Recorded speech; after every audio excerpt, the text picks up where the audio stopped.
যেটা অনুশীলনী পুনৰ আলোচনা ৰিভিজন চেপ্টাৰৰ অনুশীলনী R5টো আমি কৰিম। সো R5ত ধুনীয়াকৈ MCQ দিয়া আছে, গতিকে এইবিলাক প্ৰশ্ন তোমালোকৰ পৰীক্ষাৰ কাৰণে খুবেই ইম্পৰ্টেণ্ট। ঠিক আছে, স্কুলীয়া পৰীক্ষা লগতে মেট্ৰিক পৰীক্ষাটো আহিব। আমাক 1 নম্বৰ কৈছে যে তোমালোকে চেনেলটো সাবস্ক্ৰাইব কৰি ৰাখিবা আৰু ভিডিঅ'টো লাইক কৰি দিবা, যিহেতু কিতাপ সলনি হৈছে, নতুন কিতাপৰ সম্পূৰ্ণখিনি সলিউশন তোমালোকে পাই যাবা তোমালোকৰ বৰ্ষৰ শিক্ষা বৰ্ষৰ অনুসাৰে। ঠিক আছে, তোমালোকৰ কিতাপৰ লগত মিলাই চাবা যে অংককেইটা ঠিক আছে নে নাই। আমাক R5ত কৈছে যে দুটা ত্ৰিভুজ সৰ্বসম হ'ব যদিহে, গতিকে দুটা ত্ৰিভুজ সৰ্বসম কেতিয়া হয়, যেতিয়া সিহঁতৰ দুটা ত্ৰিভুজ সৰ্বসম হ'বলৈ হ'লে কি হয়, ত্ৰিভুজ দুটা দেখাত একে হ'ব লাগিব। ঠিক আছে, আমি ক্লাছ 9ত পাই আহিছো। গতিকে তাৰ বাহুবিলাক সমান হ'ব লাগিব আৰু কোণ সমান হ'ব লাগিব। সো এ দিছে সিহঁতৰ কালি সমান, বি দিছে সিহঁতৰ আকৃতি একে আৰু একে কিন্তু আকাৰ বেলেগ বেলেগ, এইটো নহয়। চি দিছে সিহঁতৰ সকলো অনুৰূপ বাহু আৰু কোণবোৰ সমান, ডি দিছে কেৱল সিহঁতৰ পৰিসীমা সমান। গতিকে বাহু আৰু কোণ সমান হ'ব লাগিব।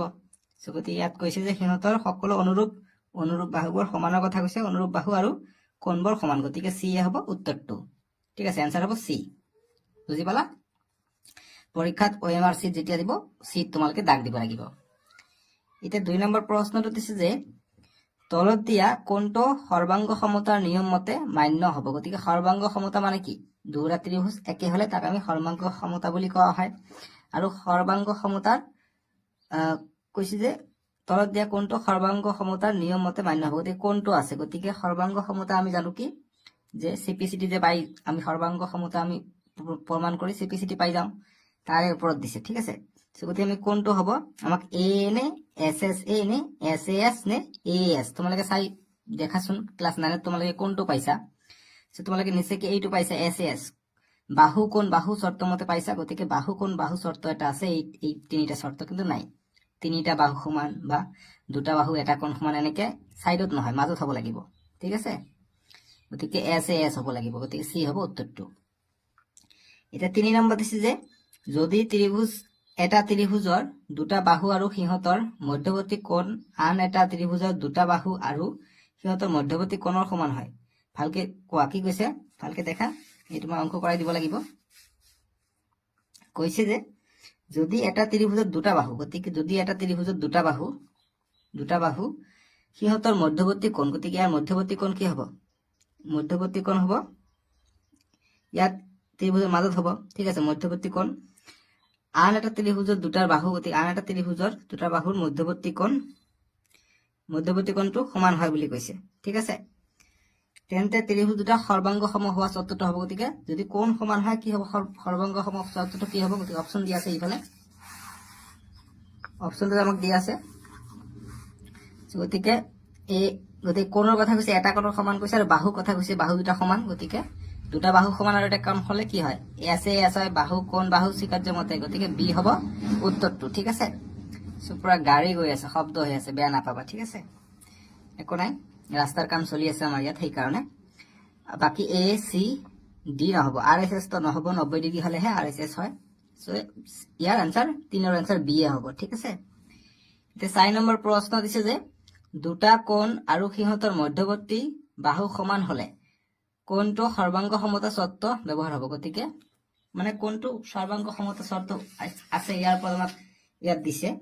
গতিকে এইখিনি আমাৰ কাৰণে ইম্পৰ্টেণ্ট হয় পৰীক্ষাৰ কাৰণে, কিয়নো তোমালোকৰ পৰীক্ষাত ডাইৰেক্ট আহিব ইয়াৰ পৰাই, এইবাৰ যিহেতু MCQ দিছে। ঠিক আছে, তোমালোকৰ কিতাপত MCQ দিছে, এইবিলাক MCQৰ পৰা তোমালোকৰ অকমান মান চেঞ্জ কৰি বা হুবহু দিব পাৰে। ঠিক আছে, বিজ্ঞানৰ যেনেকুৱা হুবহু দিয়ে, গণিতৰ এতিয়া হুবহু দিব কিন্তু। ঠিক আছে, যি কি নহওক কৈছে যে দুটা কোণ, গতিকে দুটা কোণ সমান হলে আমাক এ চাব লাগিব, যে এংগেল আৰু সিহঁতৰ মধ্যবৰ্তী বাহু, গতিকে বাহুৰ কথা কৈছে, অৰ্থাৎ দুটা কোণ এটা বাহু হ'ব লাগিব। ঠিক আছে, গতিকে দুটা কোণ এটা বাহু কথা চাবা, ইয়াত দুটা কোণ এটা বাহু আছে, কিন্তু AS এনেকে আমি নিলিখো, ইয়াত আছে দুটা বাহু, ইয়াত আছে RSS, গতিকে এইটো হ'ব দুটা কোণ অৰ্থাৎ এংগেল S মানে হৈছে সাইড অৰ্থাৎ বাহু, গতিকে বি হ'ব এনসাৰটো। 5 নম্বৰ প্ৰশ্ন দিছে যে দুটা সমকোণী ত্ৰিভুজ RSS, গতিকে সমকোণী ত্ৰিভুজ হলে অৰ্থাৎ 90 ডিগ্ৰী হলে RSS চৰ্তৰ দ্বাৰা সৰ্বাংগ সম হলে সিহঁতৰ সমান জোখৰ কি হ'ব, সেইটো আমাক কৈছে।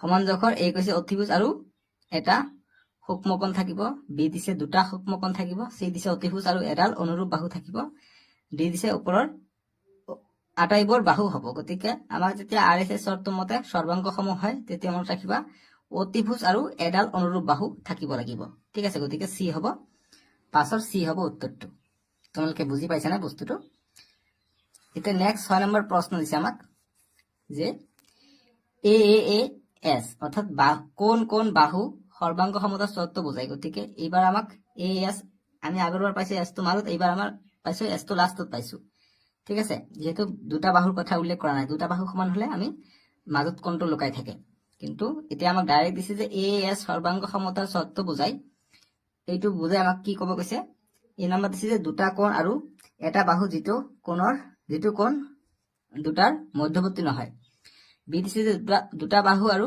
এটা কোণ সমান সি দিছে তিনিওটা কোণ সমান ডি দিছে এটা বাহু আৰু এটা কোণ সমান তোমালোকে চাবা ইয়াত আমাক কোন কোন বাহু দিছে গতিকে যেতিয়া বাহুটো মধ্যবৰ্তী হয় তেতিয়া আমি বাহু ভিতৰত লিখো অৰ্থাৎ ASA লিখো ঠিক আছে ASA লিখো যেতিয়া বাহুটো মধ্যবৰ্তী হয় মধ্যবৰ্তী বাহু আমি কোন বাহু কোন লিখো যেতিয়া কোনটো মধ্যবৰ্তী হয় তেনেহলে আমি SAS অৰ্থাৎ বাহু কোন বাহু লিখো এটা কৈছে যে আমাক কৈ দিছে যে AS সৰ্বাংগ সমতা চৰ্ত বুজায় গতিকে এইটো যেতিয়া হয় চাবা S টো যেহেতু বাহিৰত আছে এই কাৰণে S টো কেতিয়াও মধ্যবৰ্তী বাহু নহয় সাইডটো নহয় সাইডটো বাহিৰত থাকে বা বেলেগ সাইড থাকে এই কাৰণে S টো বাহিৰত লিখা হয় গতিকে এইটো হৈ যাব শুদ্ধ যে দুটা কোণ আৰু এটা বাহু যিটো কোণ দুটাৰ মধ্যবৰ্তী নহয় গতিকে মধ্যবৰ্তী নথকাৰ কাৰণে S টো বাহিৰত আহিছে মধ্যবৰ্তী হলে S টো ভিতৰত হ'ব লাগিছিল ঠিক আছে এতিয়া 7 নম্বৰ প্ৰশ্ন দিছে আমাক যে যদি এংগেল A এংগেল D হয় ত্ৰিভুজ আছে angle A angle D angle B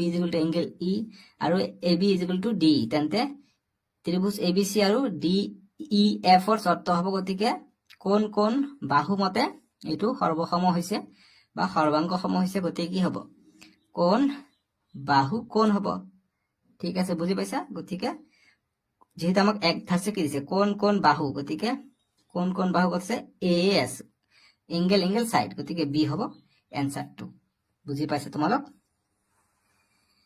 এতিয়া 8 নম্বৰ প্ৰশ্ন দিছে যে ত্ৰিভুজ ABC আৰু ত্ৰিভুজ PQR ৰ AB PQ BC QR AC PR গতিকে তিনিওটা আমাৰ বাহু এবাৰ সমান আছে গতিকে বাহু শিকাৰ্য মতে হ'ব গতিকে PR হলে ত্ৰিভুজ দুটা সৰ্বাংগ সম হোৱাৰ চৰ্ত হ'ব গতিকে সৰ্বাংগ চৰ্তটো কি হ'ব চৰ্তটো নিশ্চয়কৈ তিনিওটা বাহু দিছে গতিকে S হ'ব অৰ্থাৎ বাহু শিকাৰ্য মতে গতিকে B হ'ব এনসাৰটো ঠিক আছে ক্লাস 7 ৰ পঢ়াখিনি মনত পেলোৱা তোমালোকে নিশ্চয়কৈ বুজি পাবা যদি বুজি পোৱা নাই এইফালে R5 ৰ ওপৰত দিয়া আছে বস্তুখিনি তোমালোকে এইখিনি আকৌ এবাৰ পঢ়িলে তোমালোকৰ ক্লাস 9 ৰ কথা মনত পৰি যাব ঠিক আছে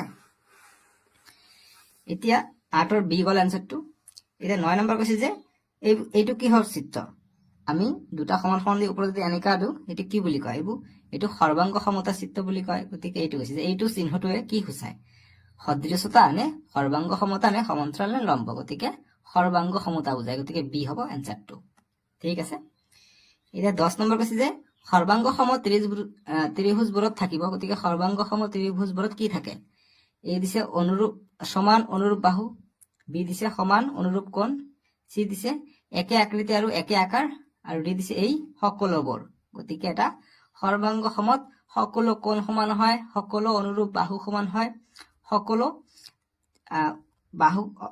অনুৰূপ কোণে সমান হয় মানে সব সমান হয় দেখাতো সমান হয় গতিকে একে আকৃতি হয় গতিকে এই সকলোবোৰ হ'ব গতিকে D হ'ব আমাৰ এনসাৰটো 10 ৰ D বুজি পাইছা সো এইখিনি আছিল আমি শেষ কৰিলো R5 এতিয়া নেক্সট ভিডিও তোমালোকৰ প্ৰথম অধ্যায় যেটো আছে বাস্তৱ সংখ্যা ৰিয়েল নাম্বাৰছ আমি কৰিম সো ইয়াত ধুনিয়াকৈ দিয়া আছে আমাক সো আমি এইটো অনুশীলনী 1.1 টো আমি নেক্সট ভিডিওত কৰিম তোমালোকে ডেসক্ৰিপশনত পাই যাব নহলে স্ক্ৰিনত উঠিব তাতে ক্লিক কৰি চাব পাৰিবা ঠিক আছে সো আজিলৈকে আহো দিয়ক বাবে টেক কেয়াৰ